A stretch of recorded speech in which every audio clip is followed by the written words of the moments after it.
Hello hello hello, good evening. जय हिंद। सभी लोग अच्छे से होंगे।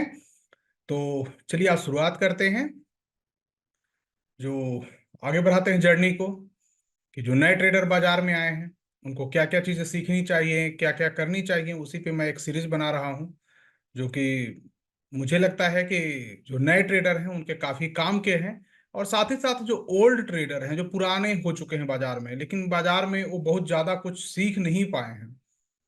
वो कभी इधर कभी उधर हर जगह कर रहे हैं और उनकी लर्निंग बेस नहीं बन पाई है, तो शायद उनके लिए भी ये कारगर हो सकता है। ठीक है। तो वो भी उसको देखें समझें। मुझे लगता है कि इससे कहीं ना कहीं एक क्राउड को फायदा होगा। और जब आप लोगों को फायदा होगा तो इसमें मेरी खुशी होगी। तो चलिए, आज की जो बिगनर सीरीज है इसमें हम बाजार के बारे में कोई बात नहीं करेंगे। बाजार में बस इतना ही समझ लीजिए एक लाइन में, कि एक रेंज में भी फंसने की संभावना बाजार को है। ये 14 तक, 14 के बाद बाजार इस रेंज से बाहर निकलने का प्रयास करेगा। तब तक प्रीमियम गलता रहेगा, सेलर को फायदा होता रहेगा, बायर थोड़ा सा रोएगा, सेलर थोड़ा मुस्कुराएगा, ये वाली बात चलेगी ऑप्शन की। बाकी सब कुछ ठीक है, बास्केट वालों को कोई दिक्कत तो है ही नहीं। वो आराम से अपना करते रहिए, उसको और इम्प्रूव कीजिए। धीरे धीरे धीरे आप देखेंगे आपकी इंप्रूवमेंट अच्छी हो जाती है। चार्ट रीडिंग पे फोकस कीजिए, जितना आप चार्ट रीडिंग पे फोकस करेंगे आपको उतना ही अच्छा रिजल्ट देखने को मिलेगा। तो चलिए, आज का जैसा कि हमने कहा था कि आज की जो वीडियो होगी वो हमारी इन्वेस्टमेंट स्टाइल पे होगी, बिगनर के रिगार्ड में। एक बिगनर को क्या देखना चाहिए, साथ ही साथ फंडामेंटल में क्या क्या चीजें आपको देखने की जरूरत पड़ती है जब आप बाजार में आते हो एज ए नए हो। आप ज्यादा पढ़े लिखे नहीं हो, आपका एजुकेशन बहुत अच्छा नहीं है, फाइनेंस का नहीं है, तो उस केस में आपको समझ में नहीं आता है कि हम इसके स्टॉक का जब चुनाव करते हैं तो क्या क्या चीजें देखनी चाहिए।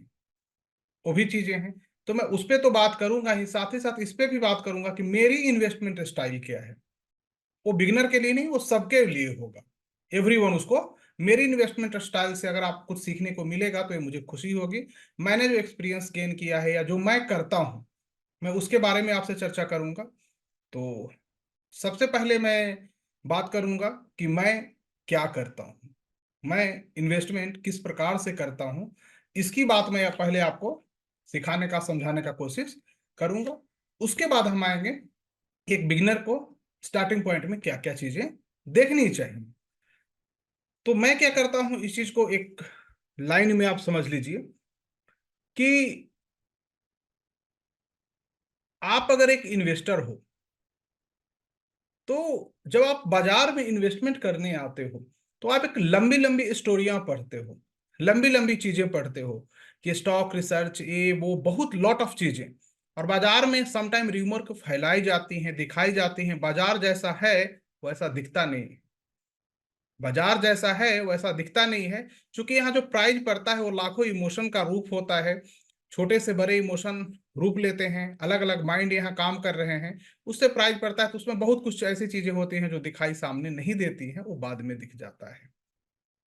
तो इसलिए आपको बस फोकस रखना है अपने लक्ष्य पे। आपने जिस चीज पे एक बार फोकस कर लिया कि मुझे ये करना है तो बस वही करना है। उसके बाद जो भी चीजें आएंगी जाएंगी, आने जाने दीजिए, उससे कोई मतलब नहीं है तब तक जब तक कि आपको ये दिख न जाए कि कुछ चेंजेस हो रही हैं, मुझे अपनी डिसीजन में बदलाव करने की आवश्यकता है। मतलब कि बिल्कुल अर्जुन बन के रहना है ना, चिड़िया की आंख को ही देखना है। यही लक्ष्य है, उसके अलावा हमारा कुछ भी नहीं है। ये जीवन में जरूर याद रखना है। दूसरी कि आपको ये भी चीजें होंगी कि स्टोरी पढ़ाई जाएगी बड़े बड़े दिग्गज की, दिखाई जाएंगी बड़े बड़े दिग्गज की, कि वॉरेन बफेट साहब ने इतना इन्वेस्टमेंट किया तो आज इतनी उनकी इनकम है, डिविडेंड इनकम इनकी है। झुनझुनवाला साहब ने किया। और भी बड़े बड़े नाम हैं इन्वेस्टर की, जिनकी स्टोरी आपको बताई जाएगी कि इन्होंने लॉन्ग टर्म रखा, लॉन्ग टर्म में स्टॉक में इनको कई गुना हो गए, 50 गुना, 100 गुना, 500 गुना, 1000 गुना, 10,000 गुना तक रिटर्न मिल गया। इस तरह की स्टोरी आपको पढ़ाई जाएगी। ऑफ कोर्स सही है, लेकिन एक दूसरी पार्ट आपको नहीं पढ़ाई जाएगी जो आपको पढ़ने की ज्यादा आवश्यकता है। आपको ये पढ़ाई तो जाएगी कि सामने वाले ने लॉन्ग टर्म किया, ये भी पढ़ाई जाएगी कि सामने वाले ने स्टॉक में इन्वेस्टमेंट किया और उसको रखा अपने पास और जिससे उनको रिटर्न मिला। लेकिन ये आपको जब मार्केट में आते हो तो ये नहीं कही जाएगी उन्होंने किस टाइप के स्टॉक में इन्वेस्ट किया था, कौन से स्टॉक का उन्होंने चुनाव किया था। आपको हमेशा large cap, mutual fund route ये बताई जाएगी, अच्छी चीज है, बुरी नहीं है। लेकिन मैं बात कर रहा हूं कि वे ऑफ वेल्थ क्रिएशन, कि अगर आपको वेल्थ क्रिएट करना है सही मायने में, तो आपको माइक्रो कैप का चुनाव करना होगा। मैं सलाह नहीं दे रहा हूं कि आप माइक्रो कैप का चुनाव करो, नए लोगों के लिए नहीं है फर्स्ट का 10 मिनट, ये सभी एक्सपीरियंस लोगों के लिए मैं अपनी थॉट्स बताने का प्रयास कर रहा हूं जो मैं करता हूं। मैं ये नहीं कहता कि आप एक करो, मुझे अच्छा लगता है, मेरी इमोशन इस लायक है, मैं करता हूँ। ठीक है। और अपने आप में भी और सुधार की मुझे गुंजाइश है, मुझे जहां तक लगता है कि इस मामले में मुझे और सुधार की अपने आप को गुंजाइश है, और मैं उसको करने का प्रयास कर रहा हूँ। तो मुझे लगा कि अपनी एक्सपीरियंस आपसे शेयर करनी चाहिए, तो मैं कहता हूं कि माइक्रो कैप की चुनाव होनी चाहिए, क्योंकि जितने भी दिग्गज इन्वेस्टर हैं माइक्रो कैप में जाते हैं। और माइक्रो कैप जब स्मॉल कैप और मिड कैप बन जाता है, मैं छोटे इन्वेस्टर की ही बात करूं, तो वो अपने प्राइस से 10 गुना, 50 गुना, 100 गुना इजिली हो जाते हैं। बट हम लार्ज कैप में जाते हैं तो वहां ये चीजें नहीं हो सकती हैं। मैं आपको प्रोत्साहित नहीं कर रहा हूँ आप माइक्रो कैप में और स्मॉल कैप में जाओ, ये बात ध्यान रखना। मैं बता रहा हूँ कि एक्चुअल में हो क्या रहा है बाजार में और होता क्या है, मैं करता हूँ, मैं इसी बात बता रहा हूँ। बट आप मत करना, अभी इनिशियल स्टेज में आए हो तो 3 साल 4 साल अगर नए हो तो देखो बाजार को, लार्ज कैप म्यूचुअल फंड के थ्रू ही आगे बढ़ो, जब पूरी तरह समझ लो तभी इस रूट पे एंटर करना है। ठीक है। तो माइक बाजार में जितने भी बड़े लोग हैं वो माइक्रो कैप की ओर बढ़ते हैं, और जब micro cap small cap mid cap large cap में बदल जाते हैं तो वेल्थ काफी बड़ा क्रिएट हो जाता है, बहुत बड़ा वेल्थ क्रिएट होता है। तो मैं भी यही करता हूं, मैं छोटे स्टॉक का चुनाव करता हूं, माइक्रो कैप का चुनाव करता हूं, एसएमई का चुनाव करता हूं, स्मॉल कैप का चुनाव करता हूं, और मैं इसमें कंफर्ट हूं। क्यों? क्योंकि इतने सालों में मुझे इसका रिस्क पता लग गया कि एक्चुअल में जो रिस्क दिखता है वो होता नहीं है। हम अक्सर इस भय में जीते हैं कि अंधेरा है मतलब वहां भूत है, बट वहां कोई होता नहीं है, वो वाली बात है।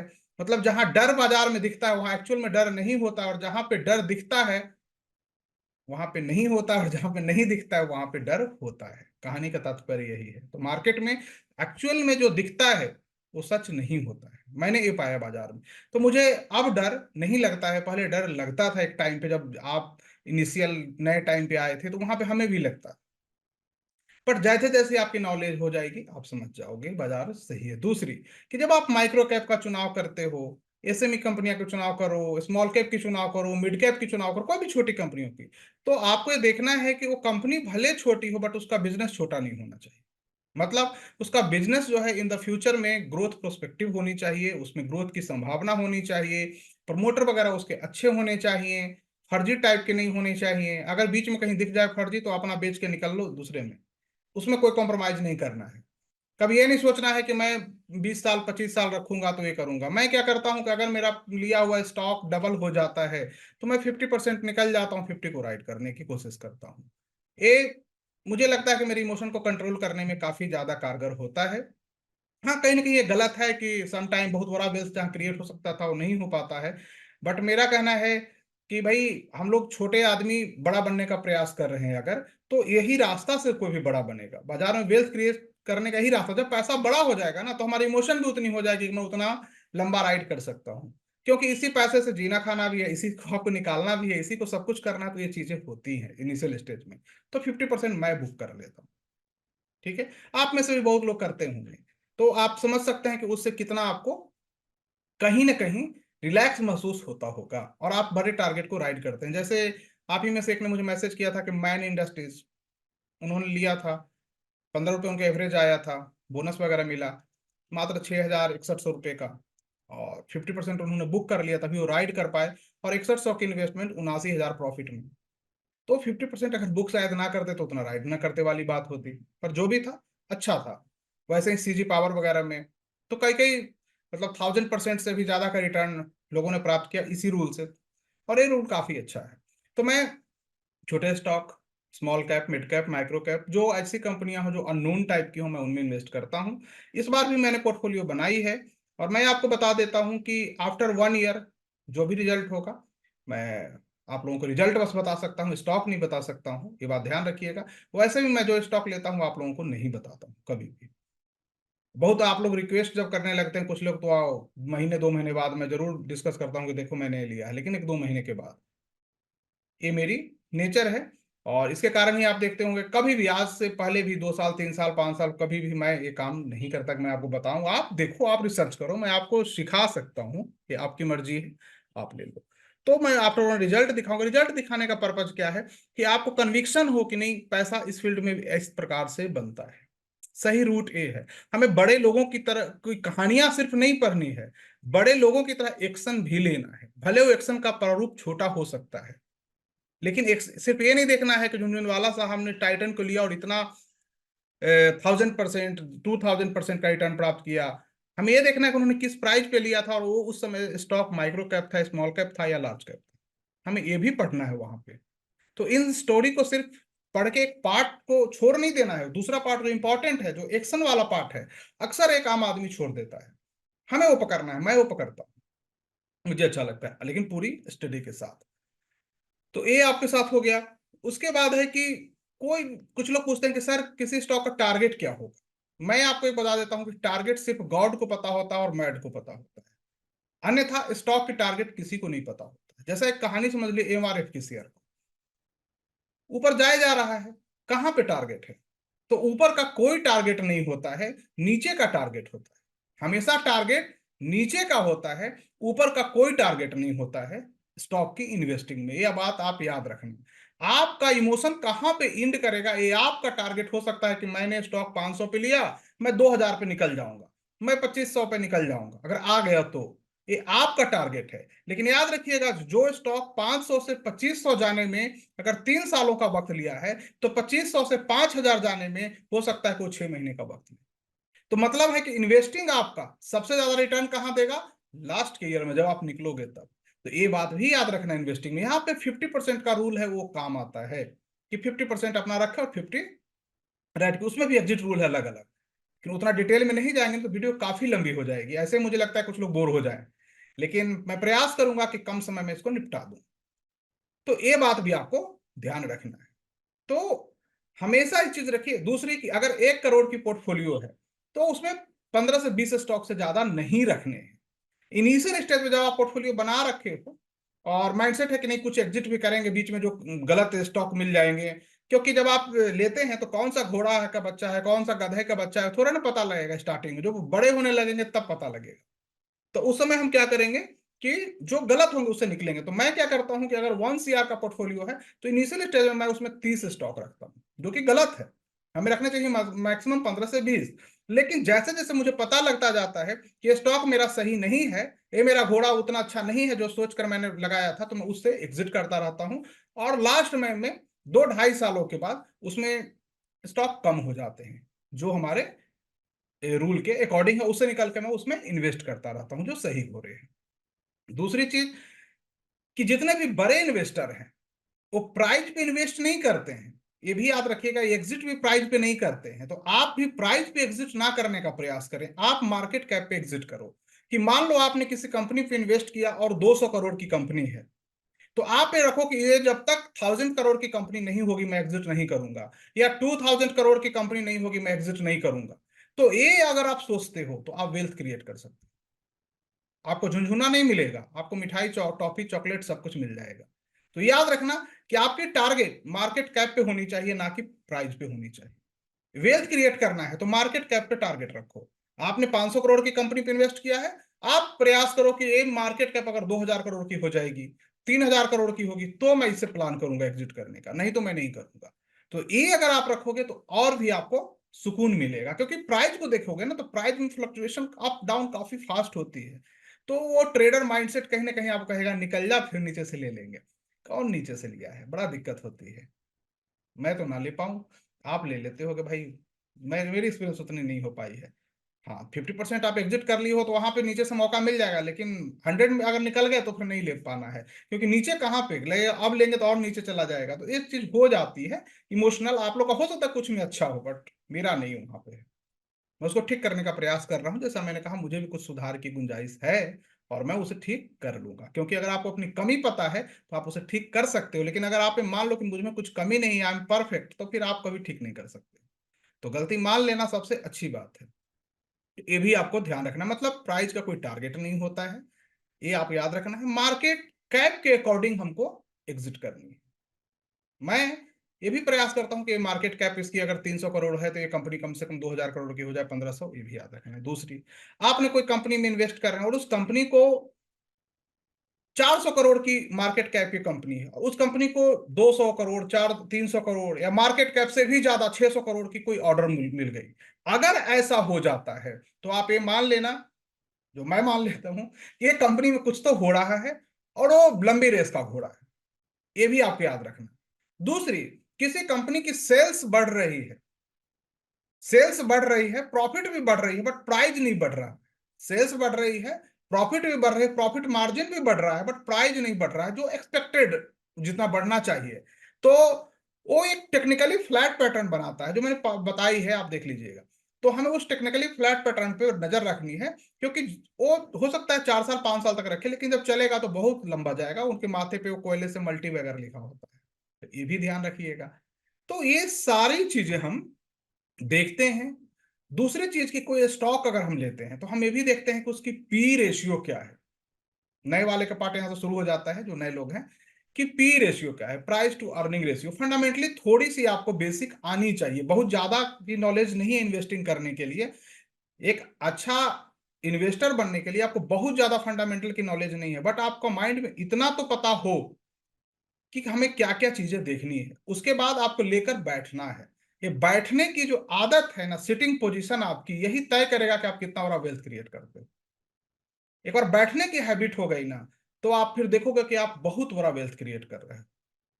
मैं वो कहता हूं कि लॉस वो नहीं है जो आप 10-20% पे बुक कर लिए, लॉस वो है जो घोड़ा आपको 1000% दे सकता था, उसको आपने 100% पे निकल गए, उसे लॉस कहते हैं। असली लॉस वही है। लेकिन यहां पे एक बात है कि आप कहोगे सर, तो आप कहते हो 50% एग्जिट कर जाओ 100% पे, तो मेरा क्या होगा? मैं कह रहा हूं कि हाँ, इमोशन जिनकी कंट्रोल हो रही है उनको कोई दिक्कत नहीं है।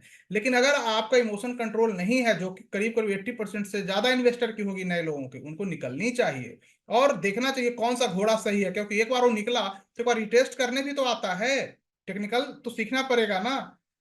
फिर से एंट्री लेंगे, क्योंकि मैंने क्या कहा कि मैं 30 स्टॉक लिया, तो मैं उसमें से 12-13 एग्जिट भी करूंगा आने वाले वक्त में, साल 2 साल बाद। किस पे? तो जो अब एग्जिट करूंगा, जो बेहतर प्रदर्शन नहीं कर रहे हैं, और जो बेहतर जा रहा है उस पे करेंगे। मान लो हमने कोई स्टॉक 50 रुपए पे लिया, कल को स्टॉक बढ़ के 300 हो गया, 300 से फिर वो रिटेस्ट करेगा आकर 200 पे, 250 पे, हम वहां पे लेंगे उसको, क्या दिक्कत है? आप याद रखिए, एवरेजिंग का रूल है कि जो बिजनेस प्रॉफिट दे रहा है उसको एवरेज करो, जो लॉस दे रहा है उसे एवरेज नहीं करना है। जैसे मान लो आपके पास 3 फैक्ट्रियां हैं, 3 फैक्ट्री में से आपकी एक फैक्ट्री जो है वो लॉस दे रही है और 2 फैक्ट्री आपको प्रॉफिट दे रही है। तो आप क्या करोगे एज ए बिजनेसमैन? आप कौन सी कंपनी को बेचोगे? अगर मैं बेचने की बात करूं तो आप लॉस वाली कंपनी को बेचोगे और प्रॉफिट वाले को रखोगे, और लॉस वाले का पैसा प्रॉफिट वाले में लगाओगे, करोगे ना? एक अच्छा बिजनेसमैन। लेकिन हम स्टॉक मार्केट में क्या करते हैं, जो स्टॉक प्रॉफिट दे रहा है, जो हमारा बिजनेस प्रॉफिट दे रहा है, उसे बेच देंगे और लॉस वाले को खरीद लेंगे। उल्टा करते हैं ना। तो इस साइकोलॉजी को कंट्रोल करने के लिए हमें 50% निकलना पड़ता है, क्योंकि वो जो कंट्रोल हो जाएगा ना, वेल्थ बड़ा हमारा हो जाएगा। अभी कैपिटल साइज छोटी है, तो एक बार बड़ी हो गई ना, बड़ी मतलब हर इंसान के अनुसार बड़ी हो सकती है। मेरे मेरे अनुसार बड़ा का मतलब कुछ और होगा, आपके अनुसार कुछ और होगा। कोई बेचारा 50,000 लाख रुपए को उसके अनुसार कुछ और होगा। तो आपकी जो क्षमता है कैपिटल, उसके अकॉर्डिंग बड़ा। एक बार बड़ा हो गया तो फिर बहुत बड़ा होने में वक्त नहीं लगता है। तो ये इसके लिए 50% का वहां हम रूल अप्लाई करते हैं। तो पी को याद रखना है कि पी भाई सही हो। जैसे कि देखिए कि एक कंपनी है आपकी पीएफसी, है ना, पीएफसी आरईसी सब कंपनियां हैं, उनकी पी काफी छोटी है। मैं को रिकमेंडेशन नहीं दे रहा हूं, बता रहा हूं।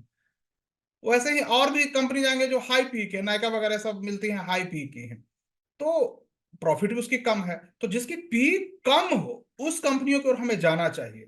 पी कम मतलब वो कंपनी थोड़ा सस्ता है, प्राइस टू अर्निंग मतलब कंपनी थोड़ा सस्ता है, महंगा नहीं है। लेकिन अगर पी बहुत ज्यादा है तो उस केस में वो कंपनी काफी कॉस्टली है। ये बात का ध्यान रखिएगा। और पी किसी का 3 डिजिट में है तो इसका मतलब कंपनी कहीं ना कहीं महंगा है, उससे बचाव होनी चाहिए, आपको बचना चाहिए। ये बात ध्यान रखिएगा।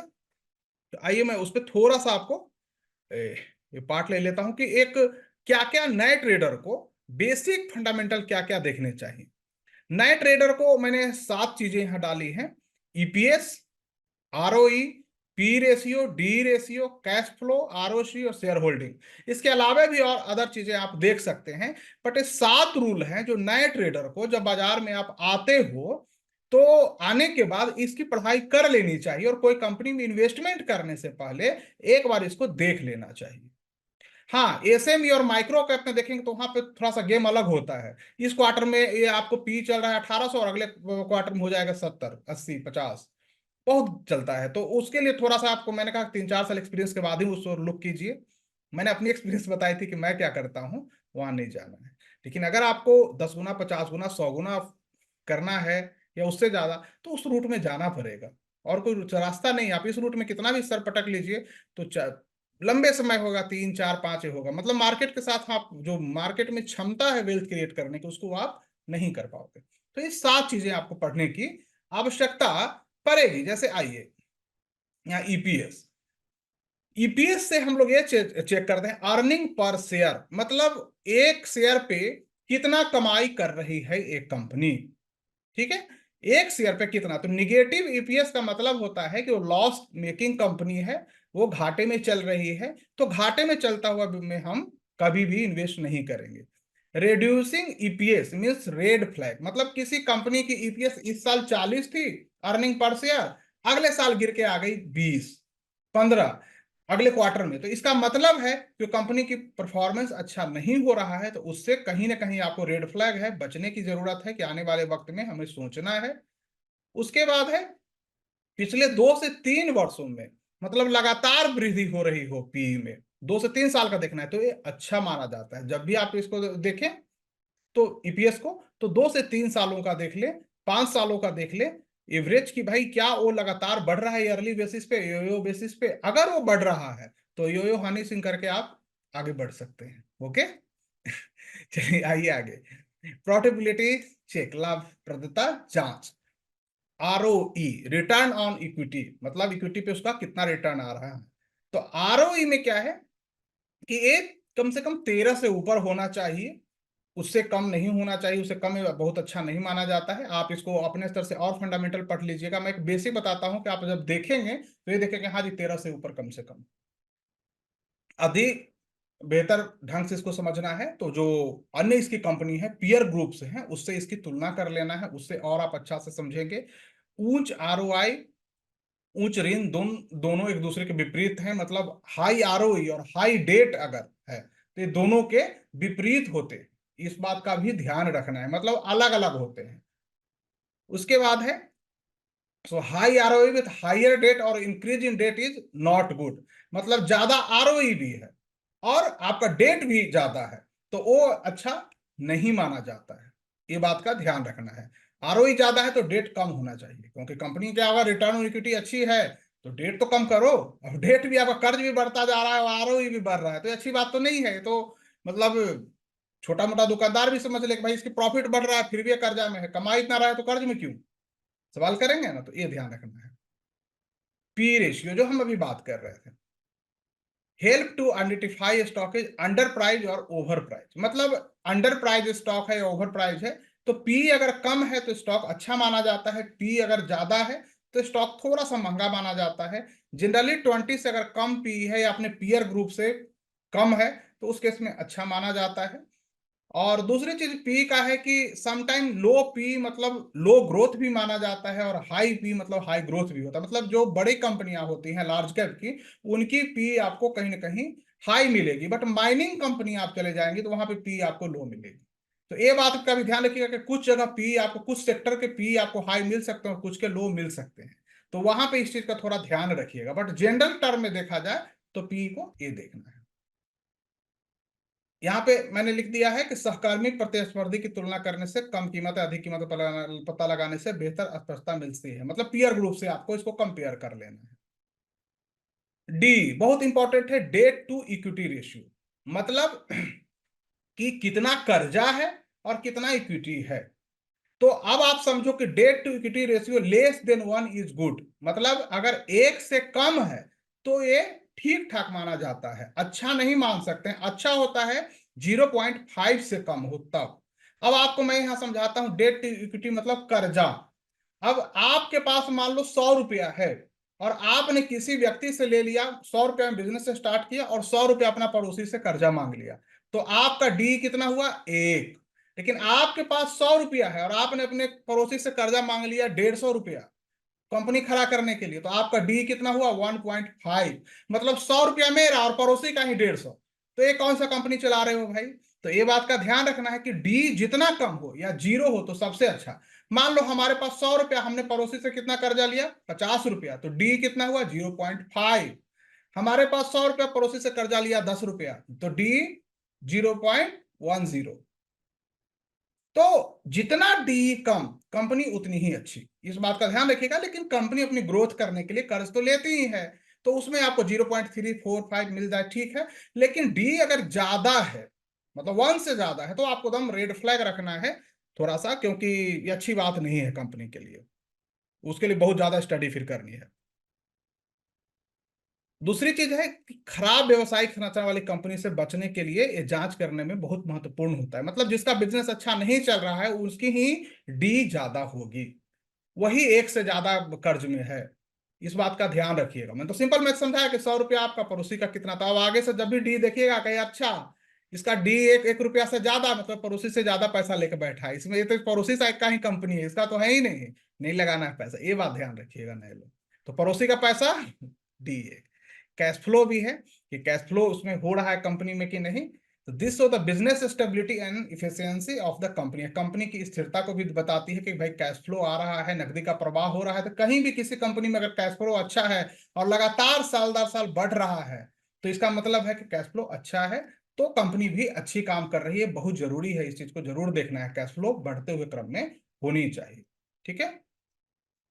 आरओसी, आरओसी भी आपको इसके ऊपर होनी चाहिए 13 का, रिटर्न ऑन कैपिटल एम्प्लॉयड, मतलब जितना कैपिटल एम्प्लॉयड के उस पर क्या रिटर्न आ रही है। अधिक बेहतर समझने के सहकर्मी कंपनी से तुलना करना है, मतलब कि पीआर ग्रुप से। उसके बाद है कि आरओसी और आरओई में मेन चीज है कि बहुत ज्यादा अंतर नहीं होनी चाहिए। मान लीजिए आरओई है 25, तो आरओसी भी आपको होना चाहिए 26, 27, 28, मतलब 2-3 रुपया ऊपर नीचे हो सकता है। लेकिन अब ऐसा नहीं हो कि एक आरओई है 25 और एक आरओसी आ जाता है 10, या 13 से ऊपर कर लीजिए 14 या 15, 10 पॉइंट, तो ये कहीं ना कहीं गड़बड़ है। तो थोड़ा सा इस पर ध्यान रखिएगा, इसको क्लोजली वॉच करना कि ज्यादा डिस्टेंस नहीं हो फंडामेंटल देखने में। शेयर होल्डिंग, शेयर होल्डिंग मतलब क्या होता है कि कितना शेयर कंपनी के प्रमोटर जो कंपनी को स्टार्ट किए हैं उनके पास होल्ड है। अगर वो 50% से ज्यादा है तो ये अच्छा माना जाता है। 50% से ज्यादा का मतलब हुआ कि वो कंपनी में जो मालिक है कंपनी का, उसको फेथ है अपने कंपनी पे कि मेरी कंपनी आगे ग्रो करेगी। अगर कंपनी में कुछ गड़बड़ होता है, डूबता है, तो उसको सबसे ज्यादा नुकसान होगा। साथ ही साथ वो कंपनी में डिसीजन लेने की क्षमता रखता है, क्योंकि उसके पास 50% वोटिंग राइट है। तो अगर किसी कंपनी से उसे बाहर करना है, कोई कंपनी में कुछ भी डिसीजन लेना है चेंज करने का, तो उसे कोई रोक नहीं सकता है। तो 50% अगर उसके पास है तो डिसीजन ले सकता है कंपनी में कोई भी अपनी मन मर्जी से उसको ग्रो करवाने के लिए। और दूसरी कि उसकी कंपनी पे फेथ भी है, तो 50% से ज्यादा हो तो अच्छी बात है।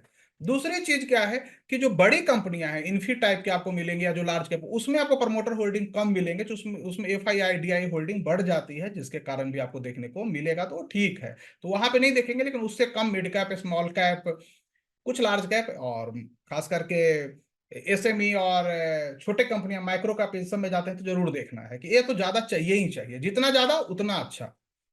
ठीक है। ये सेक्टर वाइज थोड़ा सा इधर उधर होता है। जितना कम रिटेलर की हिस्सेदारी उतना ही अच्छी कंपनी। जहां रिटेलर कम है वो ग्रोथ ज्यादा होगी, रिटेलर की भीड़ जहां हो गई वहां गेम ओवर हो गया। तो जैसे उड़ने के लिए हल्का होना पड़ता है, वैसे स्टॉक को उड़ने के लिए रिटेलर को निकालना पड़ता है, हल्का होना पड़ता है। तो रिटेलर जहां कम वो उड़ेगा ज्यादा, ये चीज जरूर ध्यान रखिएगा। अगर ज्यादा रिटेलर की हिस्सेदारी है तो वहां पे थोड़ा सा बचाव होनी चाहिए, कंपनी में बचनी चाहिए, उसमें बहुत बड़ा ग्रोथ नहीं होगा। ये बात भी ध्यान रखना है आपको। ठीक है। तो ये 7 चीजें जो आप नए आए हो इसको जरूर देखेंगे। इसको देखने के लिए कुछ नहीं करना है, screener.in पे चली जाना है। सिंपल वेबसाइट है, और भी कोई आप यूज कर सकते हैं। बहुत सारे वेबसाइट फंडामेंटल ये सब के देता है, बहुत सारे, मैक्सिमम मैं स्क्रीनर का यूज करता हूँ। कभी मौका मिला और भी कुछ कर लेता हूँ, आप कर सकते हैं।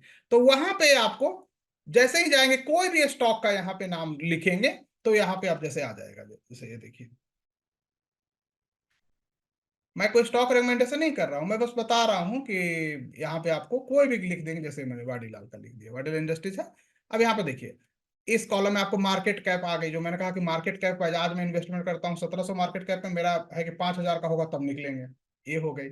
यहाँ देखिए स्टॉक पी 13.2 है ना, ईपीएस 179 है, आरओई 28 तो आरओसी तो ज्यादा डिफरेंस नहीं है, ये बात ध्यान रखिएगा। ईपीएस अर्निंग पर शेयर 179 है, ये बात ध्यान रखना है उस, तो ये सारी चीजें आपको यहाँ पे मिल जाएंगी। डेट 185 करोड़ है, 1691 करोड़ में डेट टू इक्विटी रेशियो क्या है, ये आपको आइए यहाँ पे देखेंगे। डी रेशियो जो होगा 185 करोड़ तो काफी कम ही होगा, डी रेशियो इसमें ज्यादा नहीं है।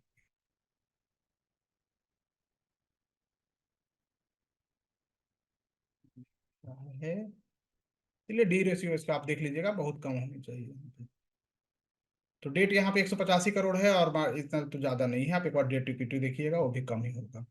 तो इस प्रकार से यहाँ पे आपको सारी चीजें एक डिटेल मिल जाएगा एक ही विंडो में, सारा कुछ कि कितना है प्रमोटर होल्डिंग 64.7%। तो कोई भी कंपनी अगर हो तो उसको अगर देखना हो तो एक जगह पे आप आकर फटाफट चेक कर लिए, हाँ इतना इतना है, ठीक है। तो अगर आप इस प्रकार से देख लेते हैं तो आप इनिशियल अभी नए नए आए हो, आपको थोड़ा सा फंडामेंटल देखने भी आ गया। अब आपको जब फंडामेंटल देखना आ गया तो चलो आपका काम हो गया, है ना। तो आप इस प्रकार से भी मार्केट में सरवाइव कर सकते हो, आप नए नए आए हो, आपको थोड़ा सा फंडामेंटल देखना भी आ गया। आप शेयर को अब कोई बताएगा तो आप फटाफट स्क्रीन डॉट इन ओपन करके देखोगे, अच्छा क्या क्या है इसमें, अच्छा ये वाला सर ने 7 चीजें बताई थी, सातों देखेंगे। और डी तो पड़ोसी से कर्जा लिया है, नहीं लेंगे, तो ये वाली फीलिंग हो जाएगी, आप नए लोग जाग जाओगे, आपके पास भी होगा कि नहीं हम भी ये कर सकते हैं। टेक्निकल भी हम सीख रहे हैं थोड़ा सा, हमें फंडामेंटल भी आता है, तो आप कहीं ना कहीं सरवाइव कर जाओगे बाजार में, ठीक है।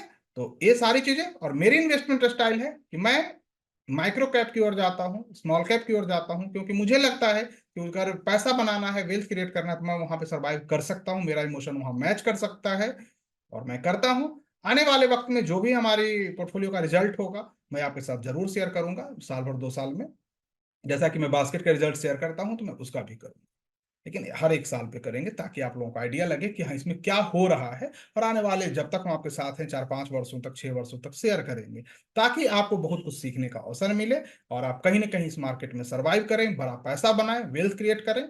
और मुझे लगता है कि आज की वीडियो में आपको काफी कुछ सीखने को मिला होगा। अगर सीखने को मिल गया है तो खूब 2-3 बार प्रैक्टिस कीजिए, इस पर नोट्स बनाइए, हमें भेजिए। अच्छा लगा तो मैं आपके नोट्स को टेलीग्राम के माध्यम से सबको दे दूँ। ओके, धन्यवाद। तो सेवा समाप्त करते हैं, और फिर मिलेंगे 10-15 दिनों में। तब तक पढ़ते रहिए, सीखते रहिए। 14 के बाद मार्केट थोड़ा सा उतार चढ़ाव करेगी, 14 तक जितनी सेल करनी है कर लो, उसके बाद फिर एफआईआई वाले आ जाएंगे। ओके, धन्यवाद।